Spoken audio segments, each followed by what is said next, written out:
You are Locked On Kentucky, your daily podcast on the Kentucky Wildcats.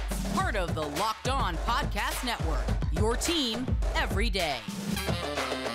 All right, what's going on, Big Blue Nation? Welcome on into Locked On Kentucky, your daily Kentucky Wildcats podcast. I'm your host, Lance Dawe, writer for Sports Illustrated for various SEC-related things. But on this podcast specifically, we take a dive into all things Kentucky athletics. On today's episode, we've got a variety of topics that we are going to go over. We're going to talk about Shaedon Sharpe and whether or not he's actually going to return to the Kentucky Wildcats in 2023. We're also going to talk about Kentucky basketball potentially winning not the SEC tournament title, but the SEC regular season title, very much so still on the table. And then we're also going to talk player power rankings like we do every single Thursday. Thank you so much for making Locked On Kentucky your first listen every single day. Want to remind everybody that we are free and available on all platforms. All right, Shaedon Sharpe.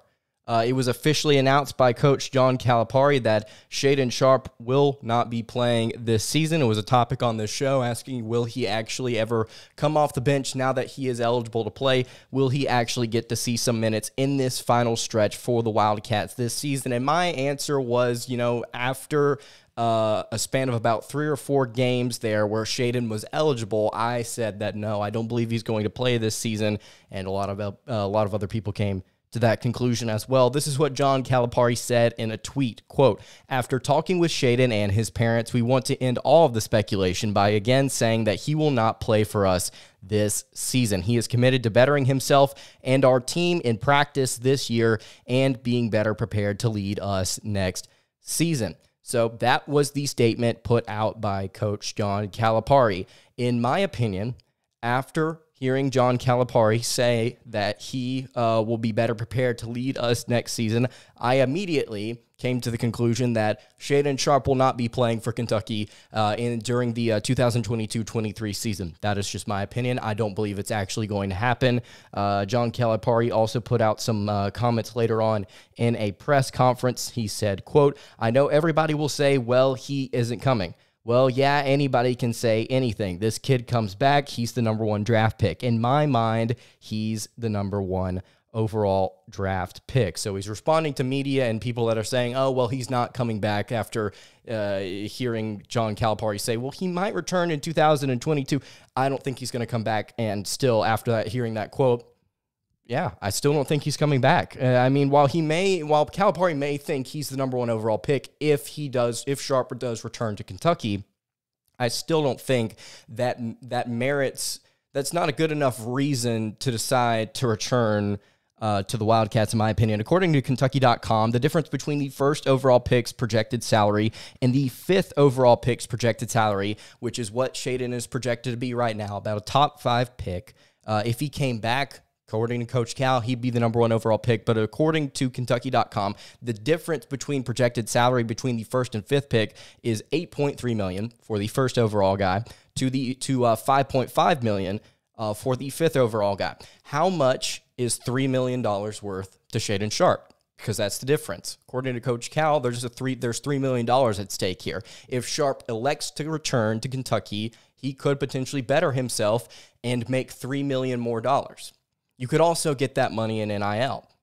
There's a lot of different things that Shaedon could benefit from if he does choose to return to the Wildcats. One of the things that he could do to better himself is just develop. He could get better. He's only played high school ball. Best thing for him to do could potentially be to return, play for the Wildcats, play in a very difficult league, potentially lead them on an NCAA tournament run, get more press time, get more airtime, get more people looking at him, and he could improve his draft stock.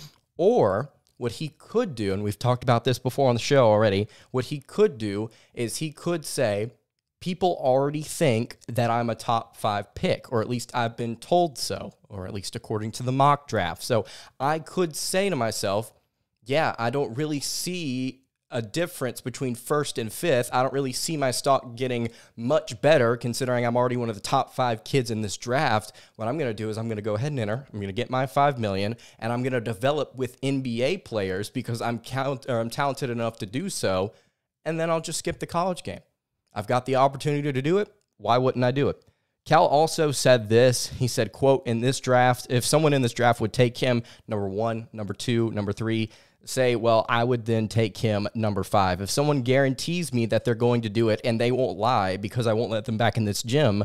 So if someone says we're going to do this, then you've got to sit down and talk. So basically what Coach Cal is saying is that if some NBA team is not going to take Shaedon first, second, or third overall this season, he's going to try and get Sharpe to come back, essentially. And he's also saying if some NBA scout or some NBA team guarantees me that they're going to do so, then I'm going to have to sit down and have a conversation with Shaedon and say, look, you may be better off eventually just declaring for the NBA draft this year and going ahead and making that commitment. More likely than not, Sharpe is, if he's not already, or if he's not already thinking about it, he's going to be in discussion with some scouts and different teams. And I think that's, again, really simple. If Sharpe is top 5 pick, as he is currently projected to be, I don't really see the value of returning to Kentucky being more valuable short-term than going ahead and committing to the NBA. Because honestly, all things considered, if you are as good as Coach Cal thinks you are, if you are as good as the first overall pick and you are going 5th overall, eventually that more money is going to start to pour in because you're going to be showing that you are capable of doing really, really talented things on the court. You're going to get that money. One way or another, you're going to get that money within the next year. So I just genuinely believe that there is not a massive benefit for Shaedon Sharpe returning, and I don't believe that he will. I think more often than not, you see kids in the college game, when they get opportunities like this, they go ahead and make the jump. They go ahead and make that commitment. Do I want Shaedon to return? Absolutely, I want him to return. We've got so many different kids coming in next season, and then so many different guys coming back that I'm so excited to watch play, and we don't even know who's out there in the transfer portal that could potentially commit to the Wildcats. Next year's team may be even better than this year's. That's a possibility with Shaedon Sharpe on this team. But I don't think he's going to be here. That's just my opinion. We're going to have to see how well he does at the Combine as well. I think that's a factor in this as well. That could potentially change things, but the answer is no. I don't think Shaedon Sharpe is returning to Kentucky, regardless of Coach Cal's comments, and he did make a couple of points there. It's like, if an NBA team comes to me and they say they're going to do it, we're going to have to sit down with Sharpe, and we're going to have a conversation. I would love to hear your thoughts about what you think about the Shaedon Sharpe situation. If you're watching on YouTube, would love to hear what you have to say in the comments below. If you're listening on podcast, you can follow us on the socials. You can follow us on Twitter at LockedOnUK. If you want to tag me, give your thoughts. More than likely, I'll discuss this more as the week goes on if y'all want to give me feedback. But that's my opinion on the Shaedon Sharpe situation. Again, would love to hear what you guys think. All right. In just a little bit, we're going to talk about Kentucky basketball potentially not winning the SEC tournament title, but potentially winning the SEC regular season title over Auburn. We're going to talk about how that is possible in just a second. But before we do that, I want to tell you guys about our friends at BetOnline. BetOnline has you covered this season with more props, odds, and lines than ever before as football continues its march through the playoffs right to the big game here in a couple of weeks. BetOnline.net remains the best spot for all of your sports scores, podcasts, and news this season, and it's not just football. BetOnline has up-to-the-minute info on pro and college hoops, NHL, boxing, UFC, along with live, real-time updates of current games. Don't wait. Take advantage of all the new amazing offers available for the 2022 season. BetOnline, where the game starts. All right, continuing along here on the Thursday edition of Locked On Kentucky. Thank you so much for making Locked On Kentucky your first listen every single day. The NBA trade deadline is Thursday, February 10th at 3 p.m. Eastern Time, and the Locked On NBA podcast will be covering it live from 2 p.m. to 4 p.m. Join Kim Becker, John Carollis,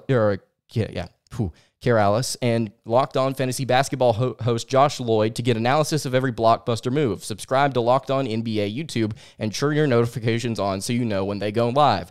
Hope you don't have a stroke trying to read John's name like I just did. All right, Auburn. Currently, right now, sitting at 10-1 in the SEC standings, 22-2 overall. They're not playing good basketball right now. If you've been watching the Auburn Tigers at all, which if you're a Kentucky fan on Twitter, apparently you're more obsessed with them than you are with your own team. You guys need to get with it. But Auburn lost to Arkansas in overtime. They've not been playing good basketball. They stole one against Missouri a couple weeks ago, and they stole a game against Georgia. The three-point shot's not falling for them. They're turning the ball over. They're gassed right now. They're down a man at point guard. They're lacking depth in certain areas right now. And they took their first loss in 19 games to the Arkansas Razorbacks. After seeing that happen, and after seeing Kentucky beat South Carolina, I came to a conclusion. I think Kentucky's going to win the regular season title. And I know that both the Sharpe statement and these aren't necessarily the hottest takes in the world. I just want you to just hear me out. I think it's possible. I think Kentucky is going to win the SEC regular season title because watching the way Auburn has been playing consistently now for about 2 weeks, I don't think that they're capable of holding on.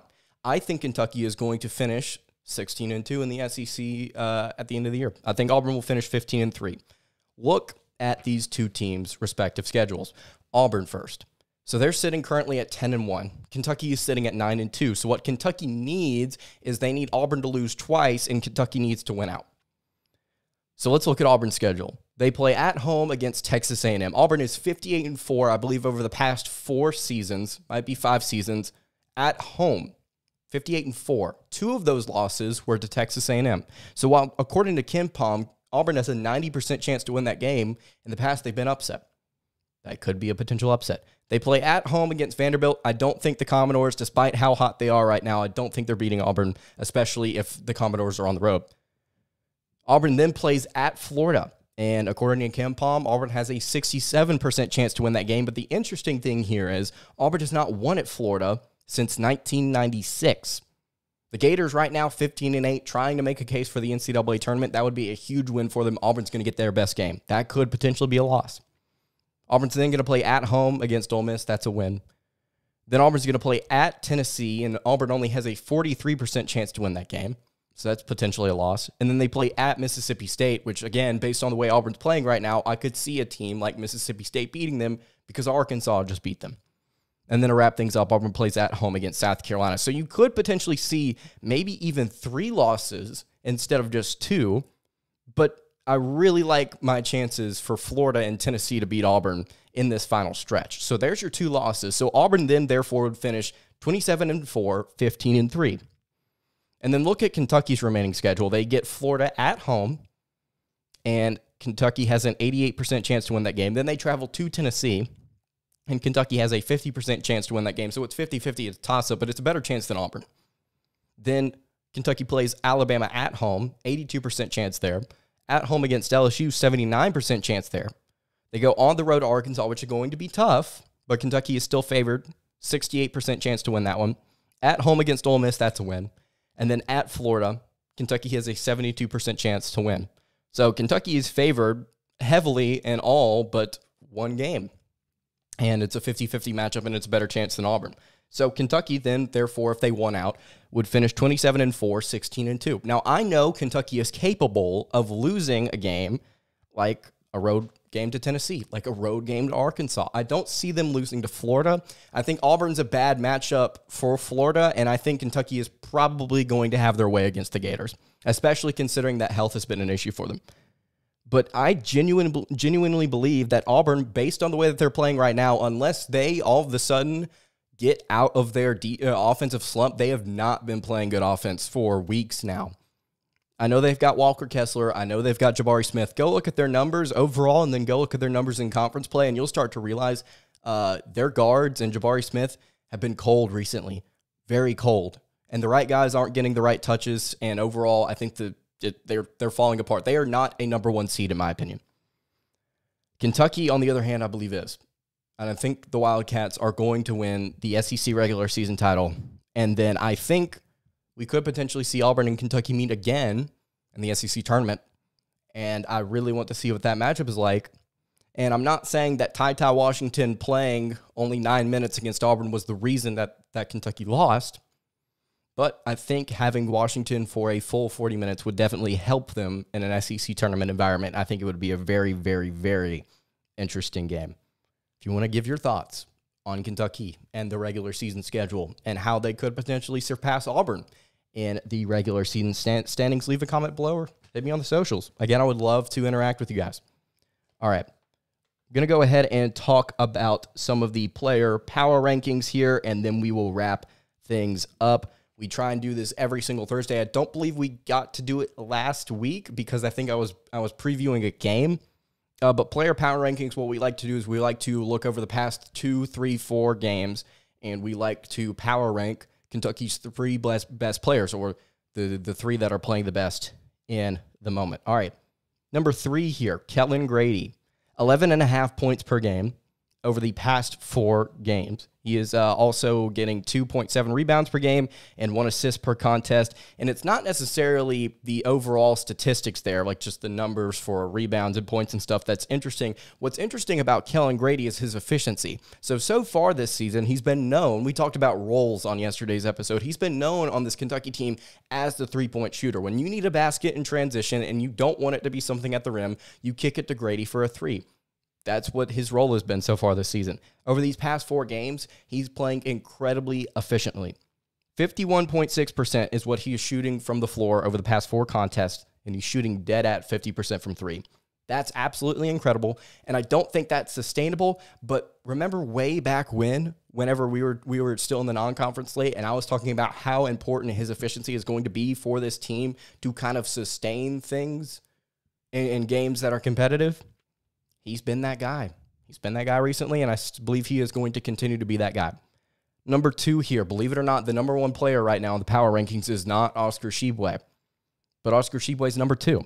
He's averaging 14 points per game, 15 rebounds per game, 1.7 assists per game over the past 4 contests. Now, 2 teams have kind of figured out how to bottle up Oscar Tshiebwe for periods of time. Alabama did it, and then I believe South Carolina did it for a little bit. In the game that we had just a couple of days ago. Because 14 points per game and 15 rebounds per game is underneath Oscar's averages, and if you go and watch, teams are playing very physical against him. They're being sent to go crash the offensive glass, and when you notice the fact that Kentucky is getting out-rebounded by out of the past 3 games, you'll notice that teams are sending 2 or 3 players at the glass to try and make sure Tshiebwe doesn't have a chance to get an offensive rebound. And it's hurting Kentucky right now. Oscar Tshiebwe, they need him to perform. And it's a shame that Jacob Toppin is currently hurt right now, and I don't know what his status is. I think he's going to be fine. But I think they need to get guys like him and guys like Damian Collins. I don't know how the rotation would work with both Tshiebwe and Collins in at the same time. It'll be interesting. I know they've played Ware and Tshiebwe at the same time, but that would be interesting to see Collins come in. But they need more guys being sent to the glass, and it would definitely help Oscar Tshiebwe out. So while he's still playing fantastic these past 4 games, slightly underneath his statistical averages, he's also something that I don't think a lot of people are talking about. He's averaging 3.5 steals per game over these past few games. 1.9 per game on the year. Defensively, he's been pretty solid. The number 1 player in the player power rankings, I said on yesterday's show, people are not talking about this kid enough. He's been kind of the glue guy. If you look at the 5 guys in Kentucky's starting lineup, they've got the 3-point shooter, they've got the freshman phenom, they've got the player of the year. Who am I missing? So we've got Kellen Grady, we've got Oscar Tshiebwe, Severe Wheeler is the assist man, excuse me. So there's your 4. And then the 5th guy is the glue guy, Keion Brooks Jr. I don't think he's being talked about enough, and you go and look at his statistics over the past 4 games, and he's playing out of his mind. 18 points per game, 6.5 rebounds per game, and 2 assists per contest, and he's shooting 53.1% from the floor. We've been saying it a lot recently. If Kentucky, specifically Keon, is going to shoot as many mid-range shots as he is going to, then I say continue to take them. Even though statistically it is not an efficient shot, he is turning it into an efficient shot because that's what his game is. And I think that it's great that he has identified that as his role within this offense, and I think that it's great because it's going to definitely stress defenses out. We've said that 3 or 4 times already on this show. I think that Keon is going to need to continue to play more efficiently because it will stress other teams out. You notice there are 2 assists per contest. I think we'll potentially see that number grow as these final few games come along here, because I think once defenses start to try and commit to him, I think we're going to see different looks in transition from him. I don't think we're going to see him pull up as often in transition. I think we're going to see him try and throw some lobs, try and get the ball inside, maybe kick it out in transition. You notice how a lot of the time his decisions do come whenever Kentucky is out and running. I think we are going to see Keon become a little bit more of a distributor. Again, he's the glue guy. He can do all those different things. Oscar Tshiebwe, number 2, Kellen Grady, number 3, and then Keion Brooks Jr. currently at the top of the player power rankings. If you want to leave a comment about who you think is playing the best for Kentucky right now over the past 3, 4, or 5 games, leave a comment. Again, would love to hear what you guys have to say. All right, that's going to do it for today's episode of Locked On Kentucky. You can follow the show on Twitter at LockedOnUK. You can follow me on Twitter at LanceDawe_, and you can follow the show on Instagram at Kentucky Podcast. I will see you all tomorrow to preview Kentucky versus Florida. Have a great day, everybody, and God bless.